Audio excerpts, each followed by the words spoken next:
Salut très chers amis, nous sommes au 26 novembre 2019, nous sommes ici à Toronto au Canada.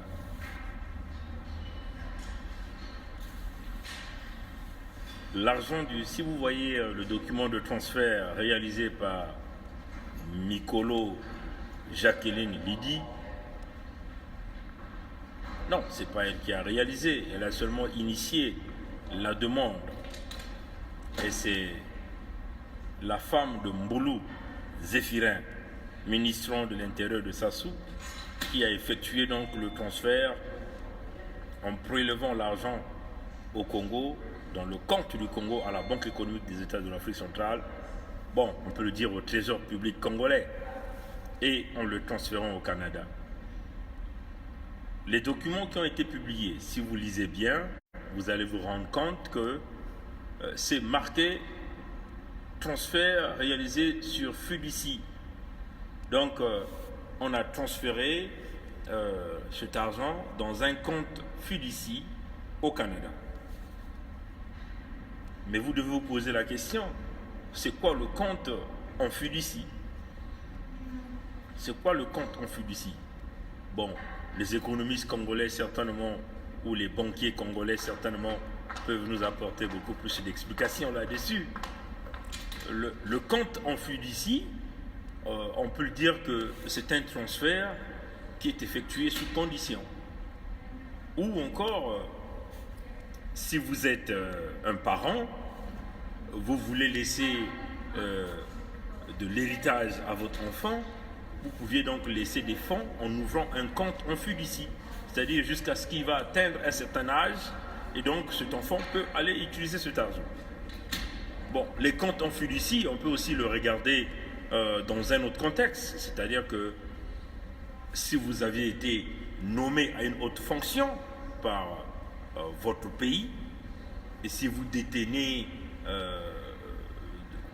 des entreprises, si vous détenez de l'argent, pour éviter que vous puissiez rentrer en conflit d'intérêts par rapport à l'exercice de votre fonction, on conseille souvent à ce genre d'individus de placer tout l'argent qu'ils ont, ou tous les biens, ou toutes leurs entreprises, ou tous leurs gains, dans un compte en Fiducie.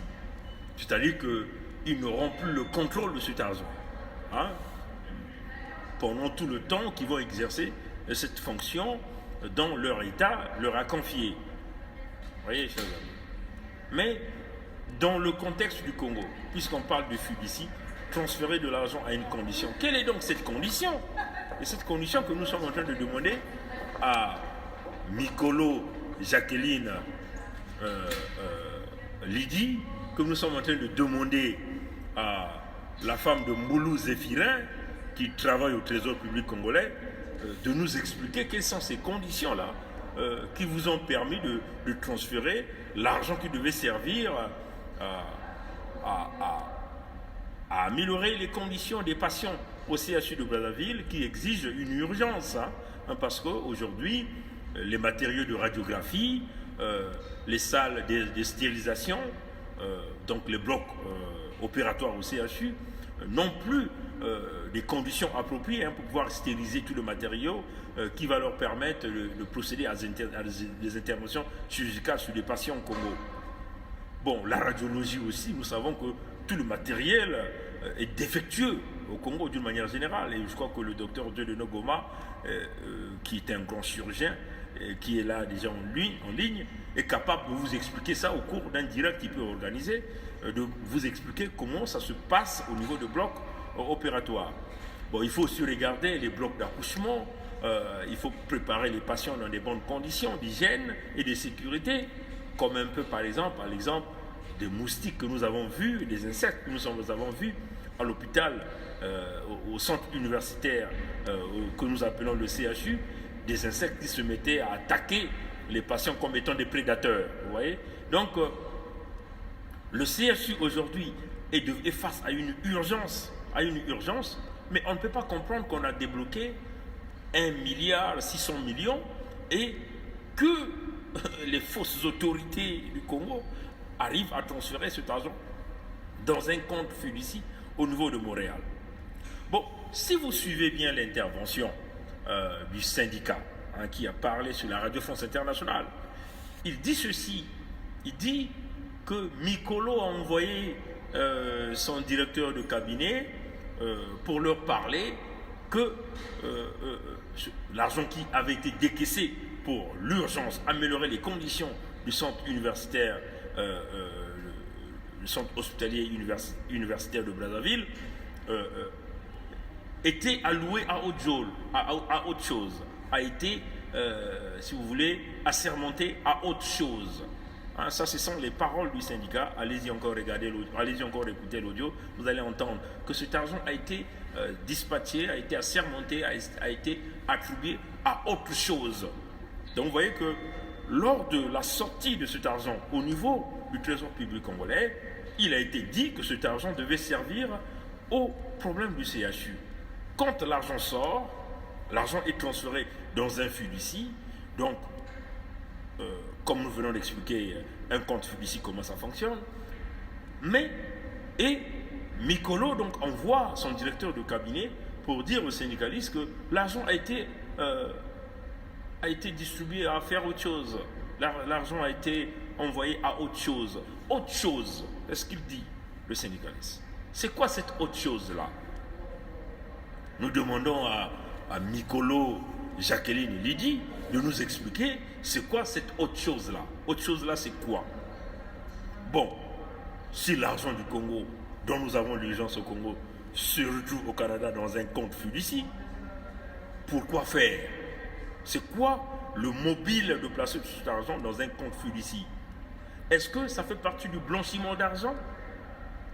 C'est autre chose-là, comme le dit un grand esprit qui m'a parlé ce matin, qui m'a envoyé le message audio. Il me dit, Monsieur Pongui, c'est autre chose dont parle le syndicaliste. Ça peut aussi être éventuellement de l'argent qu'on peut utiliser pour atteindre votre intégrité physique. Possible. Vous voyez, parce que dans ces réseaux-là, vous ne pouvez faire confiance à personne. Donc il faut considérer toute information. Parce qu'il y a une urgence au Congo. Les gens au Congo ont besoin de cet argent pour faire fonctionner l'unique grand hôpital qui existe au Congo. Ne comptez pas Oyo. Personne ne va à Oyo là-bas. Donc vous voyez que l'unique grand hôpital que tout le monde a quand même un peu confiance d'y aller, même que nous vivons dans des conditions archaïques au CHU, mais les gens auront tendance beaucoup plus à faire confiance au CHU qu'à l'hôpital de Oyo. Oui, chers amis. Donc, nous sommes dans une situation d'urgence. Dans une situation d'urgence, et les fonds ont été décaissés pour régler cette urgence, mais on dit que les fonds ont été placés dans un compte fiducie, donc un compte que les autres dirigeants du CHU au Congo n'ont pas de contrôle. Ceux qui ont ces contrôles de ces comptes, que certainement le nouveau patron et son équipe, mais l'argent se trouve au Canada, là où personne n'aura une vision, personne ne peut regarder comment cet argent est géré, ainsi de suite. Ça n'a pas de sens. Vous voyez? Est-ce que c'est autre chose là? C'est pour sur le blanchiment d'argent? Est-ce que c'est pour payer des bandits, des mercenaires pour s'attaquer aux Congolais qui sont partout à travers le monde entier? Personne ne connaît, mais ça, ce sont des choses qu'il faut prendre en considération. Parce que c'est autre chose là qui n'est pas définie. Beaucoup de choses peuvent y arriver. Donc vous voyez qu'aujourd'hui, si aujourd'hui vous entendez que Bernard Pongui a été abattu ou a été tabassé quelque part, vous devez comprendre maintenant que la signification de cette autre chose. Vous voyez que voilà pourquoi nous sommes en train de dire au peuple congolais, si nous avons eu un pays sérieux et conscient, au Congo-Kana, devait s'y mettre là-dessus. Ou encore, la pauvre Mikolo se retrouve dans une situation où elle est complètement manipulée. Parce que souvenez-vous, Bouya Jean-Jacques et beaucoup de gens de ce régime détiennent des maisons à Montréal. Ils ont acheté, ils ont investi dans l'immobilier au Canada ici. Voyez. Et comment ils ont fait pour faire pénétrer cet argent au Canada? Parce que selon l'enquête du journal de Montréal, qui a démontré, les vidéos sont là, que ces gens-là ont acheté ces appartements, tous ces loyers-là, ces maisons-là, avec du cash. avec du cash. Non pas acheté par des chèques bancaires ou des transferts, c'est avec du cash. Est-ce que c'est avec ce genre de cash, par exemple, on procède on utilise des filiales où on essaie de blanchir l'argent et eux, ils viendront après récupérer cet argent? Personne ne sait. Bon, il y a du bruit du fond parce qu'il y a des gens qui font des travaux là. Donc voilà, donc vous comprenez ça.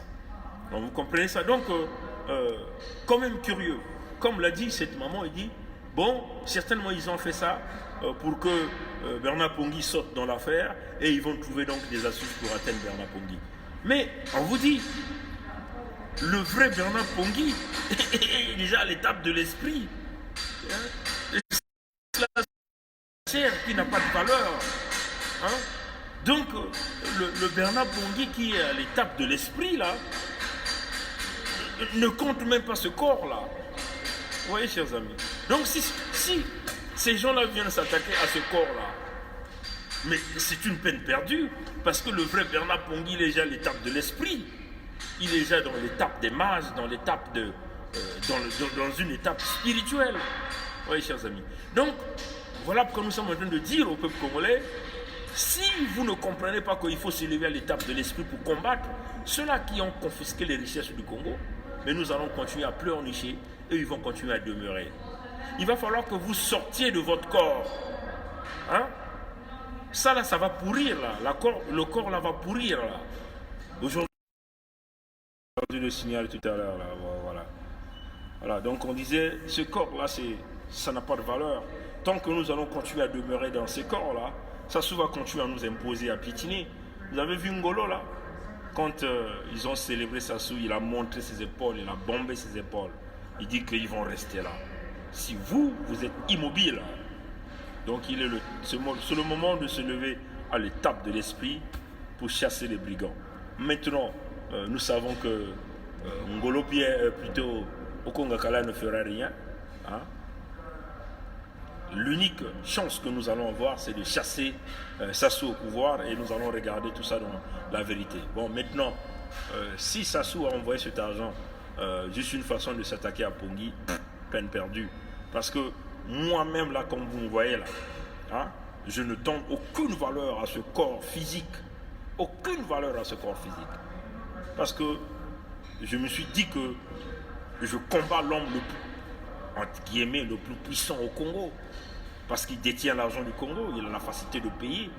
Donc si je me permets de me donner la valeur à ce corps-là, je vais premièrement être affaibli. Deuxièmement, je peux me faire corrompre. Troisièmement, ben, je n'aurai jamais peur. J'aurais peur de le combattre. Vous voyez? Donc, personnellement, au fond de moi, je ne donne aucune valeur pour ce corps physique. Je suis déjà dans l'étape de l'esprit, comme on dit. Parce que il y a des gens les plus puissants qui ont combattu, qui ne sont plus là. Les Thomas Sankara, les Patrice Lumumba, les Martin Luther King. Vous voyez? Qu'est-ce que moi j'ai de plus important que ces gens-là? Et ils sont les plus puissants, ils ont la popularité, ils ont tout, ils avaient de l'argent. Moi je suis rien. Et moi ce que je veux laisser à ce peuple-là, c'est le courage, la motivation et la détermination. Savoir aller chercher ce que l'on veut. C'est ce que je veux donner au peuple congolais. Tant que nous allons continuer à donner de la valeur à ce corps physique, avoir peur de mener des actions, Sassou va demeurer là, il va continuer à piétiner. Attendez, il y a un document qui est en train de sortir, le document que nous avons découvert, que nous sommes encore en train de dépouiller, et que demain dimanche nous serons en direct sur One Man Show du frère Edim Kaï, que nous allons vous parler de ce document, de toutes les stratégies que Sassou a mis, qu'est-ce qu'il a fait, comment il a bâti pour déstabiliser le Congo, pour se maintenir. Donc vous voyez que si nous continuons de demeurer dans ces positions, ils vont demeurer là, chers amis. Il va falloir oser. On n'a pas de choix.